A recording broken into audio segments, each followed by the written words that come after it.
I'm your teacher Zeynep and we are doing another listening practice video for beginner and intermediate Turkish learners through the game The Sims. It's fantastic because it gives us lots of daily use, everyday life, casual vocabulary about relationships and social interactions.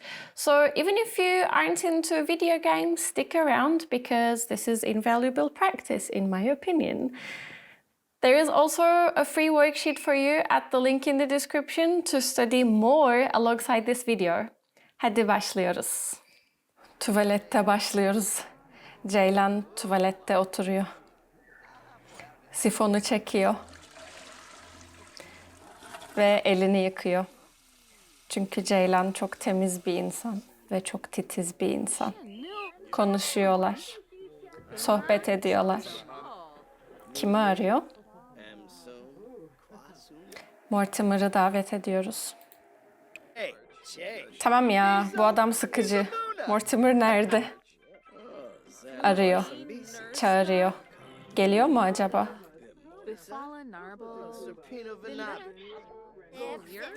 Ne kadar sosyal bir ortam.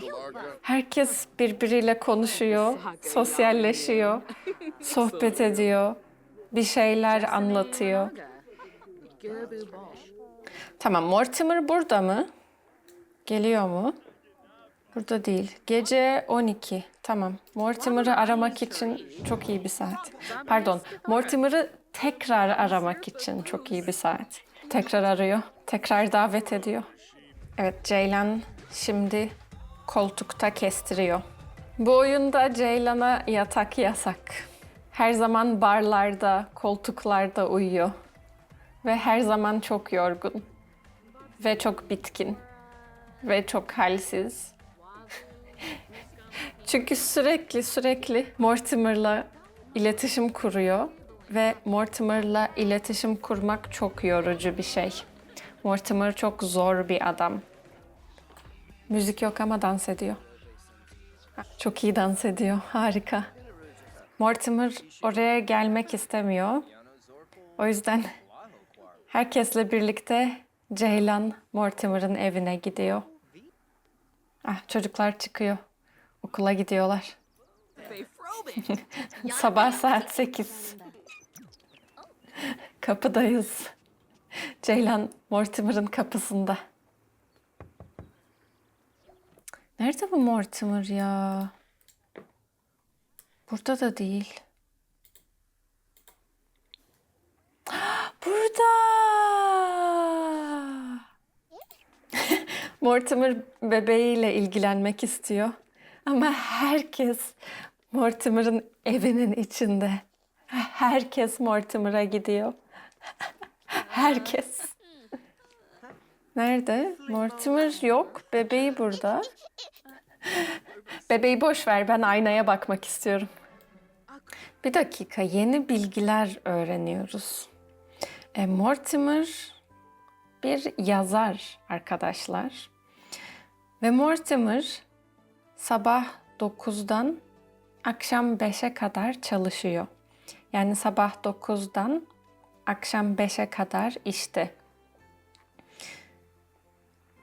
Çarşamba çalışmıyor, cuma ve cumartesi çalışmıyor. Haftada 3 gün çalışmıyor. Bu iyi. Haftada 4 gün çalışıyor. Pazar, pazartesi, salı ve perşembe. Şimdi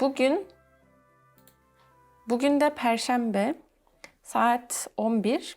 Ama perşembeden sonra bu ne ya, bir dakika. Hayır. Hayır. O da sevmiyor. Hayır. Neyse.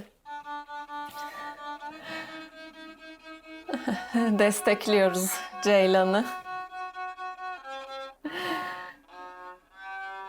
Ceylan ve hayallerini destekliyoruz. Neyse, bugün perşembe. Bugünden sonra 2 gün boş günü var Mortimer'ın. Yani 2 gün Mortimer'layız. Herkes Mortimer'ın evinde. Herkes kaçıyor. Ceylan'ın müziğinden kaçıyorlar. Ceylan Mortimer'ın evinde de uyuyor. Bunlar Mortimer'ın çocukları. Karşılıklı yemek yiyorlar. Birlikte yemek yiyorlar. Ama Ceylan'ın planı Mortimer'la evlenmek.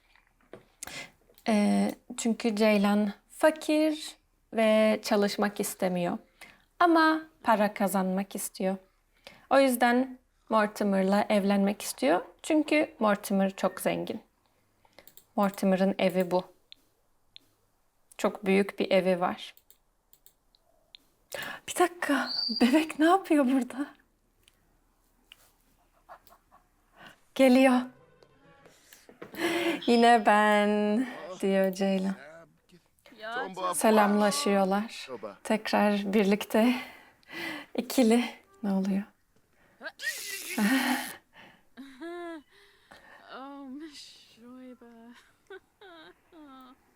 Hiçbir şey olmuyor. Mortimer hiçbir şey söylemiyor. Hiçbir şey yapmıyor.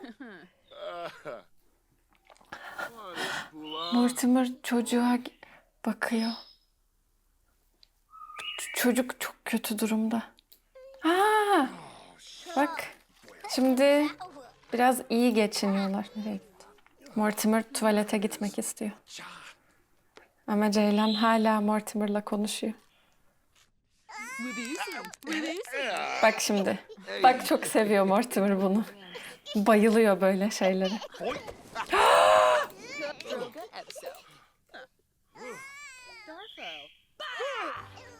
Hayır. Of. Ya çok uğraşıyoruz ve olmuyor. Çok zor Mortimer'la iyi anlaşmak. Bunu seviyor ama değil mi? Evet, bunu seviyor. Ceylan Mortimer'ın banyosunda duş alıyor. Hey, I would appreciate a like and subscribe to the channel if you want more useful Turkish practice like this one. Mortimer burada uyuyor. Ceylan hala Mortimer'ın evinde. Duş alıyor, yemek yiyor, oturuyor, dinleniyor. Geliyor. Tamam, Mortimer'la birlikte satranç oynuyor şimdi Ceylan. Ve sohbet ediyorlar. Bunları seviyor musun? Yemek ve şarap? Hayır, hiçbir şey sevmiyorum. Hiçbir şey. Dünyada hiçbir şeyi sevmiyorum. Nasıl bir adam ya? Kitap seviyor musun? Şaka seviyor musun? Seviyor mu ki? Onu da sevmiyor. İlişkilerine bak, korkunç. Of ya. Bak Mortimer'ın çocuğu burada. Ceylan uyuyor. Çocuk ağlıyor. Çocuk burada bu halde. Böyle. Ve Mortimer gelmiyor. Ve çocuk burada çok uzun süredir ağlıyor. Çocuk ağlıyor. Mortimer burada kahve içiyor. Çok yorgun. Diyor. Evde çocuk var. Ne kadar temiz ve titiz. Kahveyi içiyor. Hemen bardağını yıkıyor. Bak çocuk yerde uyuyor. Ve Mortimer keman çalışıyor. Aa, Mortimer da çok kötü çalıyor. Ne güzel bir ortak nokta. Ceylan da çok kötü keman çalıyor. Mortimer da çok kötü keman çalıyor. Ceylan mı daha kötü çalıyor, Mortimer mı daha kötü çalıyor? Bugün Cuma, Mortimer'ın tatil günü. O yüzden hobilerini yapıyor Mortimer şimdi. Keman çalıyor. Ceylan Mortimer'ın evinde pijamalarıyla geziyor. Kahve makinesiyle kahve yapıyor, kahve içiyor. Ve kahveyi beğenmiyor. Bak, başkasının evinde kahveyi beğenmiyor. Diyor. Bak, neden içiyorsun o zaman? Bak, hala içiyor. Bak, Ceylan çok temiz değil. İçiyor, içtikten sonra bardağını yıkamıyor. Ama Mortimer yıkıyor. Bu yüzden iyi anlaşmıyorlar işte. Ceylan geliyor. Mortimer'ı dinlemek istiyor. Çok yakından dinliyor. Çocuk ne yapıyor bu arada? Çocuk hala burada. Burada ağlıyor. Bekliyor. Mortimer'ı bekliyor. Neden bu ailede herkes keman çalıyor ve çok kötü çalıyor? Mortimer'la aynı masada oturuyorlar. Sohbet ediyorlar. Mortimer ondan nefret ediyor. Go and get your worksheet to practice even more and tell me what you learned from this video. Is it vocabulary? Is it a grammar point? Is it a casual expression? Let me know. I love to read the comments. If you are interested in the story, go and watch the previous episodes of this and more is coming. Görüşürüz.